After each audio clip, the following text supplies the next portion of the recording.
could feel it in my bones. There was something going on, that shade of doubt hanging around. God, oh.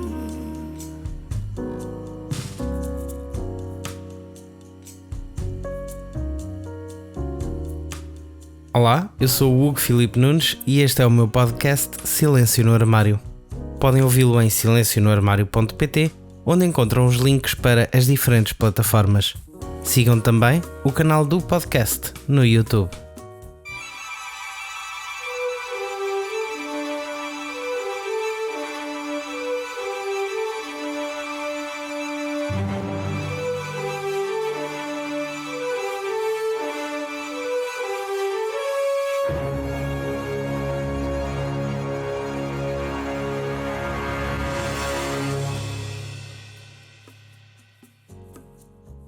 Neste episódio refletimos sobre o VIH e a SIDA, recordamos Larry Kramer e o ACT UP e teremos ainda notícias com cor.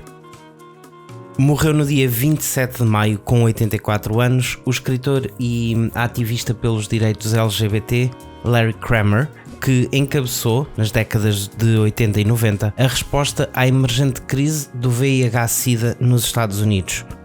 O ativista e também produtor cinematográfico foi um dos primeiros a avisar que a doença aparentemente cancerígena que se espalhava entre homens homossexuais era afinal uma doença sexualmente transmissível que se espalharia pelo mundo inteiro, independentemente de géneros ou orientações sexuais.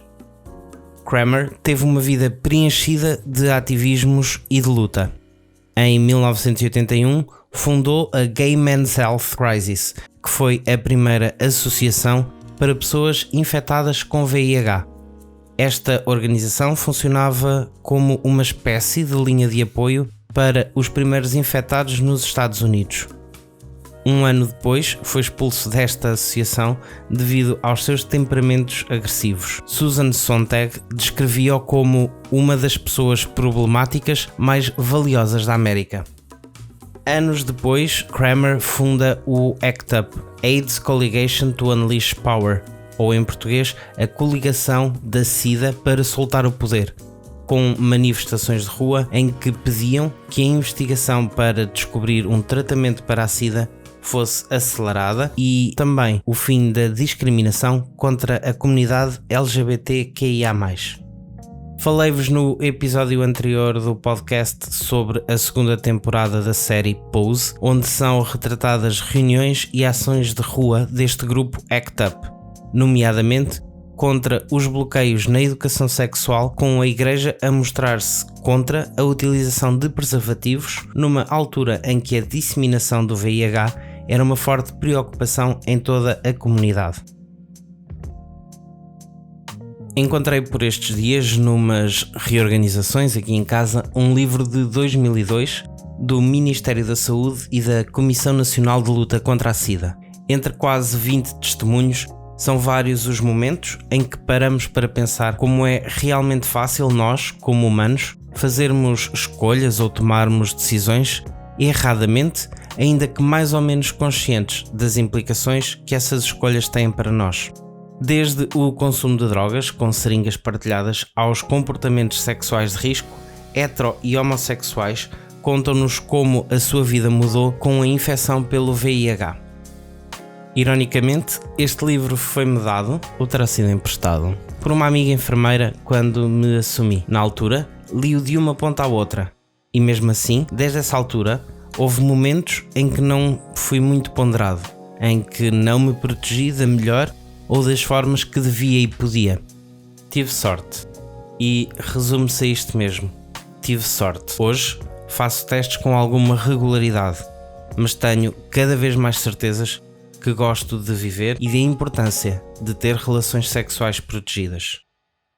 No final do episódio de hoje, vou deixar-vos 2 testemunhos retirados deste livro, lidos por mim e pela Paula Valentim, que nos recordam que viver com o VIH no início do milénio e hoje não será assim tão diferente aos olhos da sociedade, mas acima de tudo são testemunhos que relatam as dificuldades de ter uma vida normal, carregando escondido o fardo da seropositividade.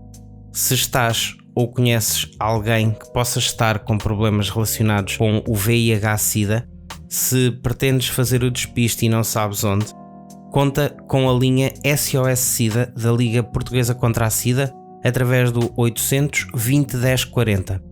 Esta é uma linha que está disponível entre as 17h30 e as 21h30. O atendimento é anónimo e feito por especialistas com formação em VIH-Sida. 800 20 10 40.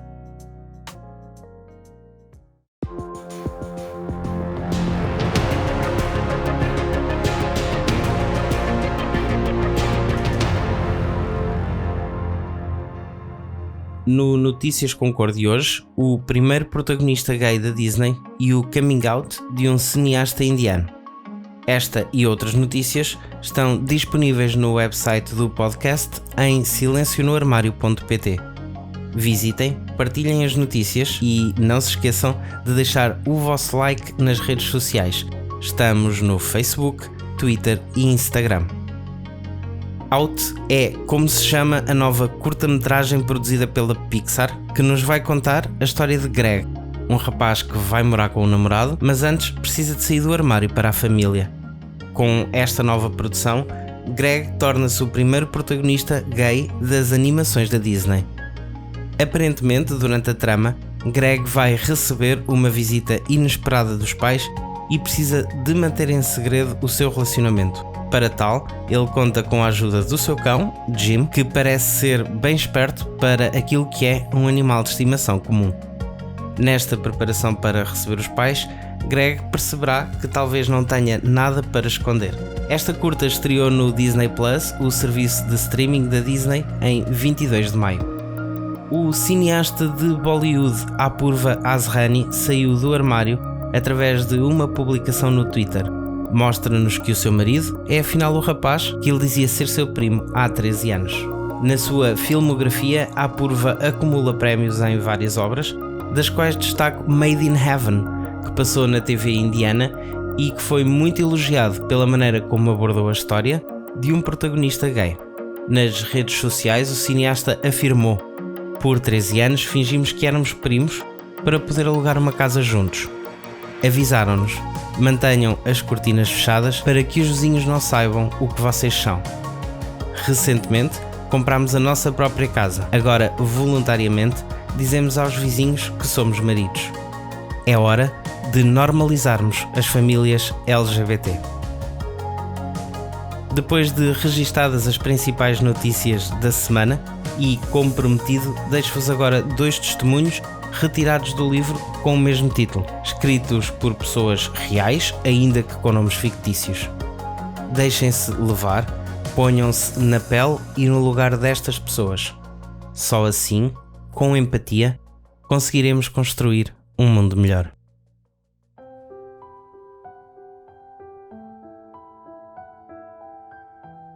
Helena, 46 anos, setembro de 2001.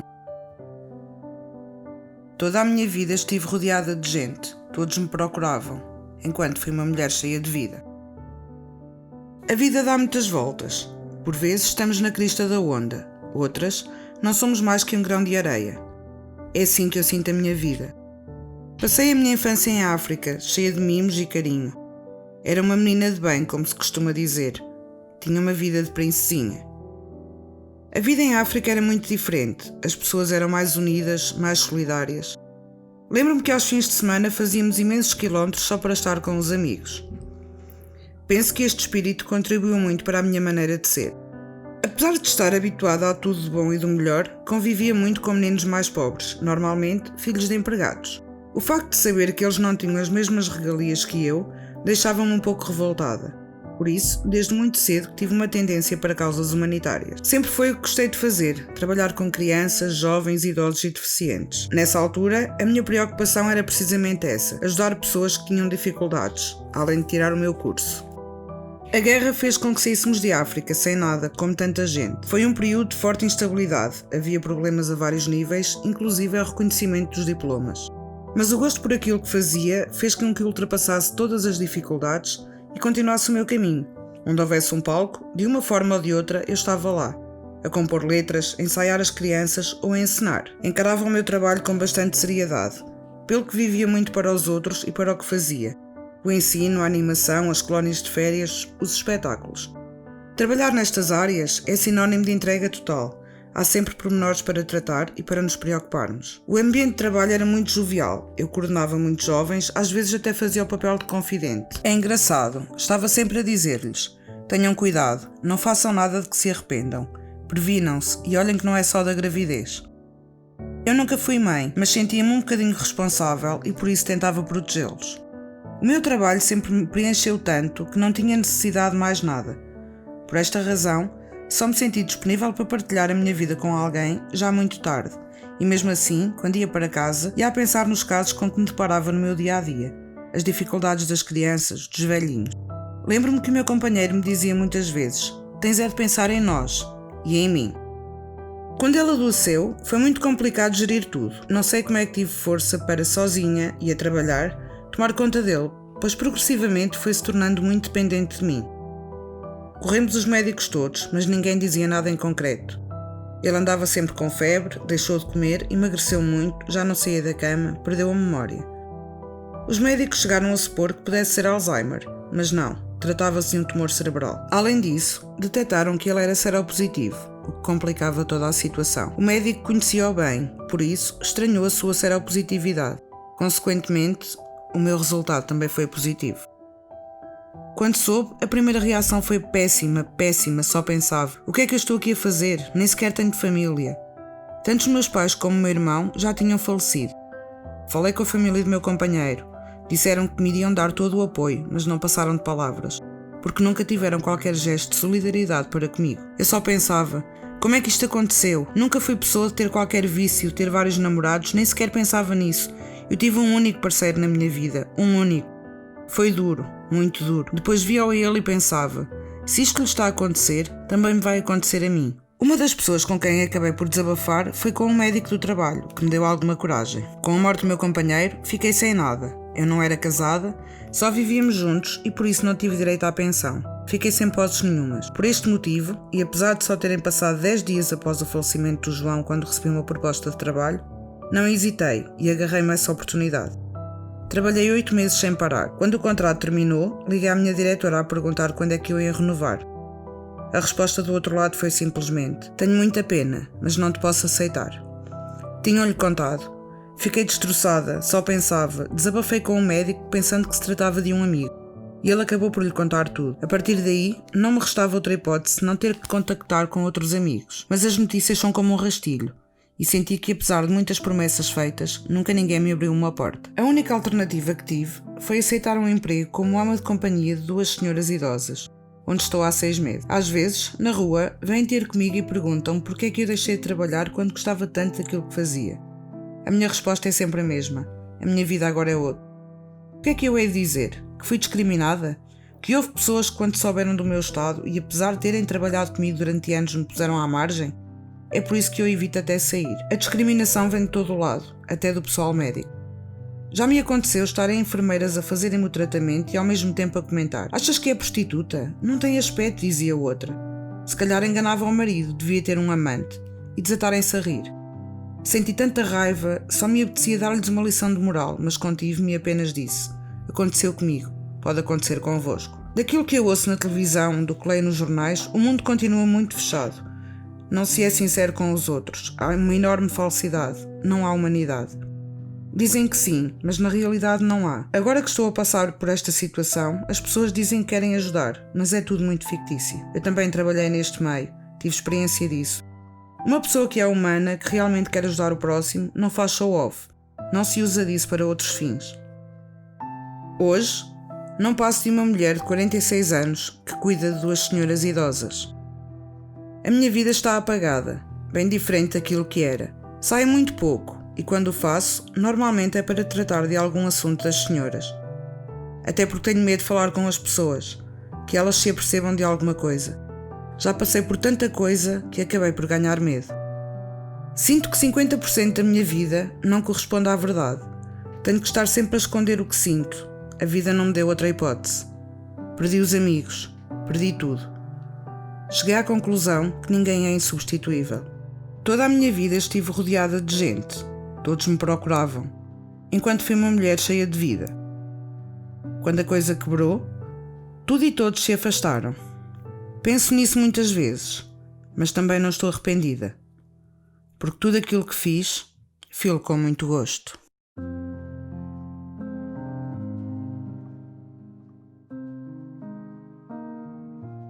Manuel, 37 anos, fevereiro de 2002.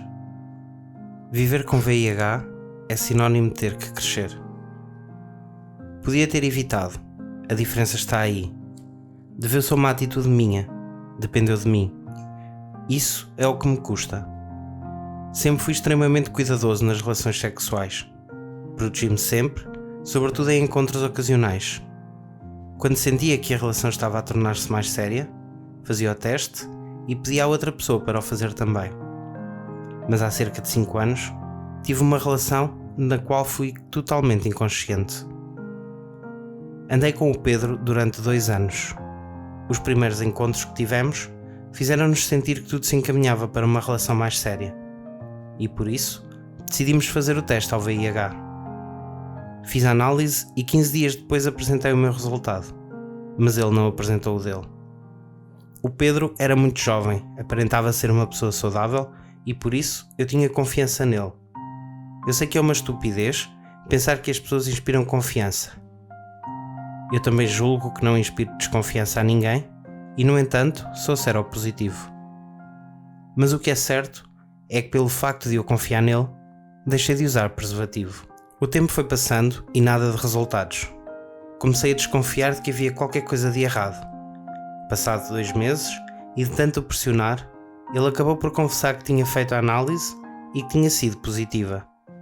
E por isso, teria de fazer uma contra-análise. Fiquei extremamente assustado. Passei a noite a pensar no que podia acontecer. Estava cheio de medo, senti-me revoltado, enganado, por ele ter andado a esconder a notícia aquele tempo todo, ter sido mauzinho a esse ponto. Fiquei-lhe cheio de rancor, mas ainda assim, mantive a relação por algum tempo. Entretanto, esperei que o período de janela passasse, ou seja, 6 meses, e fiz novamente o teste. Não tinha sido infectado. No entanto, continuei a facilitar. Por diversas vezes, tive relações com o Pedro sem qualquer tipo de proteção, mesmo sabendo que ele era seropositivo. O facto de estar informado sobre o assunto, de ter conhecimento sobre o VIH, de estar atento ao que se passava na comunidade científica, fez com que me sentisse invulnerável. Soube algures que havia uma determinada percentagem de pessoas que não contraíam o vírus, apesar de terem comportamentos de risco. O que reforçou ainda mais o meu sentimento de invulnerabilidade e de imunidade. Foi um reforço para continuar a ter comportamentos arriscados. Por outro lado, quando pensava no VIH, vinha-me à cabeça a questão da sobrevivência, o facto de morrer ou não morrer. A esse nível, estavam a dar-se grandes avanços, tinham surgido novos medicamentos e novas terapêuticas. Essa medicação estava a dar resultados em muitos casos, inclusivamente conheci algumas pessoas infectadas que viviam com uma certa qualidade. Tudo isso veio facilitar o facto de me tornar ainda mais inconsciente. Tanto facilitei que acabou por acontecer. Apanhei uma infecção, um género de gripe, mas com uma temperatura muito alta, e mais uma vez, fiquei preocupado. A minha cabeça andava às voltas, mas o pensamento era sempre o mesmo. Anos a ter encontros, relações esporádicas, sempre me protegi devidamente, nunca me infectei. Fui apanhar precisamente numa relação de 2 anos, com alguma durabilidade. Mas sabia que o outro era seropositivo. Fui fazer a análise, confirmou-se. No início, a angústia. Depois, andei durante algum tempo completamente revoltado. O único verdadeiro culpado tinha sido eu mesmo. Era escusado.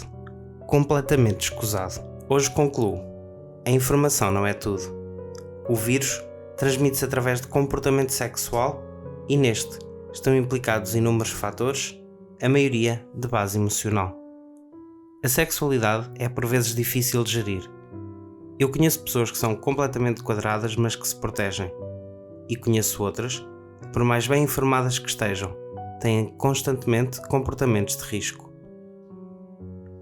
A informação sobre o VIH incide sobretudo em questões relacionadas com a saúde física.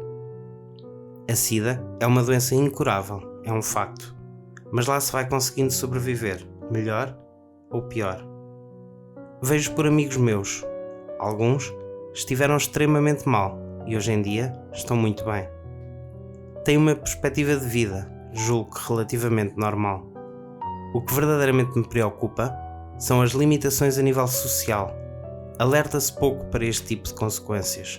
Uma das limitações que senti foi, por exemplo, a realização de um seguro de vida para a compra de um imóvel. É um enorme constrangimento quando chego a um banco e eles me exigem um seguro de vida para fazer uma hipoteca de uma casa.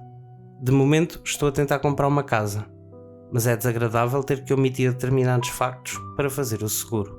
Outra das limitações que sinto é quando pretendo viajar. Além de ter que levar toda a medicação comigo, é ter a preocupação de tomar os comprimidos nos horários corretos. Por vezes, isso implica ter que tirar os rótulos das embalagens ou pôr os medicamentos dentro de outras embalagens para que ninguém se aperceba do que estou a fazer.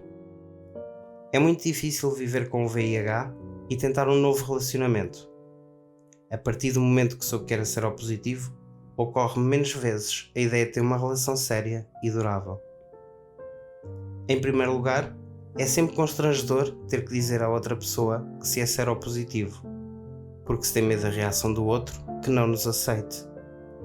O número de pessoas que aceita relacionar-se com uma pessoa seropositiva é muito limitado. Encontrar alguém que compreenda e aceite a situação e que esteja disponível é muito difícil. Há pessoas que compreendem e aceitam, mas quando se trata de assumir uma relação mais séria, não estão para isso. A nível profissional, passo por vários constrangimentos. Eu sou um professor universitário.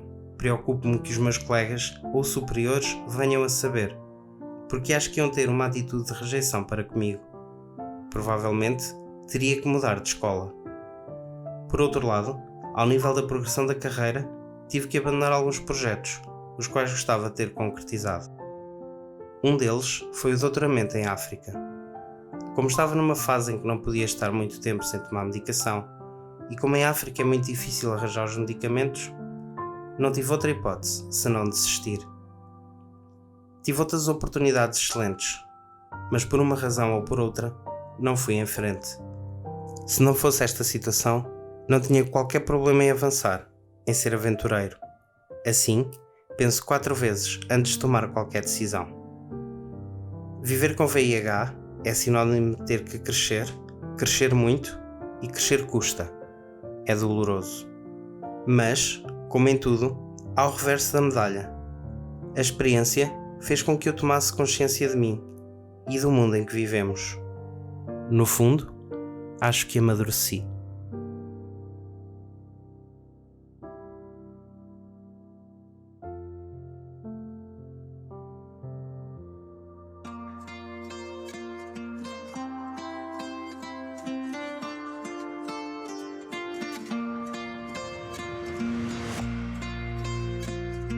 Eu volto na próxima segunda-feira. Até lá, acompanhem o Silêncio no Armário nas redes sociais, sigam, deixem o vosso like ou comentário.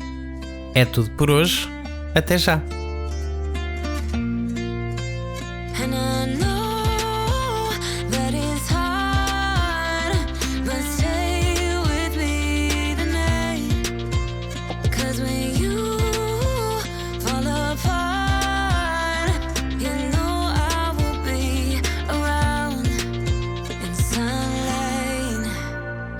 The night